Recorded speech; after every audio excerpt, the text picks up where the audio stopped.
And we want to thank you so much for taking the time. Well, thank you for having me. And I am from Georgia. I represent the coast of Georgia. Oh gosh, Lee.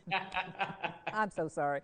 Yes, I do know that. Now, most of us don't know about the source of our meds and who's actually making them. So why is that even important if they work? Well, I always say there's a difference in realizing something and knowing something. We knew for many years that we were too dependent on other countries for our pharmaceuticals.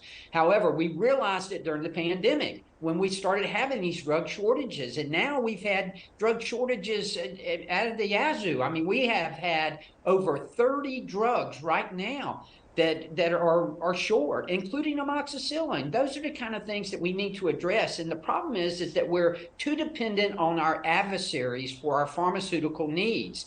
Look, pharmaceutical independence is just like energy independence, is necessary for our national security. That's why we've got to make sure that we've got a streamline of drugs coming in this country. We are lacking in some of the cancer chemotherapy drugs right now. Let me ask you this. How did we get here? Is there a simple, concise way to explain? Because we just have a couple of minutes. How did we get here? Did we not know that it's not good for your adversaries to supply your medicine?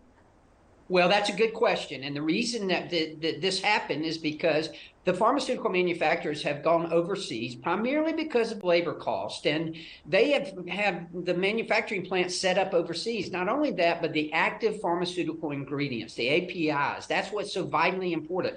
They're only coming from adversarial countries like China and Russia. That's why I've introduced legislation, the Made in America Act, that will manufacture active pharmaceutical ingredients, drugs, and excipients here in America and help to repatronize these companies back to America by offering them the opportunity zones that were created in our Tax Cuts and Jobs Act, and giving them incentives to come back to America and manufacture these drugs and these active pharmaceutical ingredients here in America.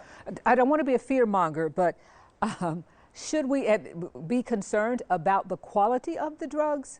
Absolutely. Great point. Because a lot of these pharmaceutical manufacturers overseas aren't being inspected like they should be. In fact, we got a shortage of children's cancer drugs right now that just last week the FDA approved some drugs coming from countries overseas that they have not even inspected the plants there. That's dangerous, and that's something that we've got to address as well.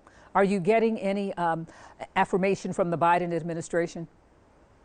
Well, we are. And, I think they realize just as much as anyone what a problem it is, and that we have to encourage our allies as well as our own pharmacy companies here in America that they need to be manufacturing these drugs here. Again, pharmaceutical independence is necessary for national security. Okay. What do you hope is going to happen, and how quickly do you think it could happen? Well, I hope it happens as quickly as possible because we need these companies to come back here. For many years, Puerto Rico was a site of many of these companies, and unfortunately, a lot of companies left Puerto Rico. Well, we need to make sure that we're offering them the incentives that they can come back to this country and manufacture these drugs here so that we're not dependent on our adversaries for it. And we don't run into the situation like we ran into, especially during the pandemic, where we were dependent on other countries for PPE and for pharmaceuticals. Okay, we've got about 30 seconds. It makes me wonder, can I ask my pharmacist to give me drugs made in America? Does that make any sense to him? Well, it does. However, you have to be careful because even though it may say that it was made in America, it might have been put together in America. But the active pharmaceutical ingredients that I mentioned earlier, the API, they actually probably came from China or Russia. That's the problem. That's the only place that we're getting them. And we need to be getting them from America here. Okay, keep us updated on how this goes through. Thank you so much for being with us. Thank you.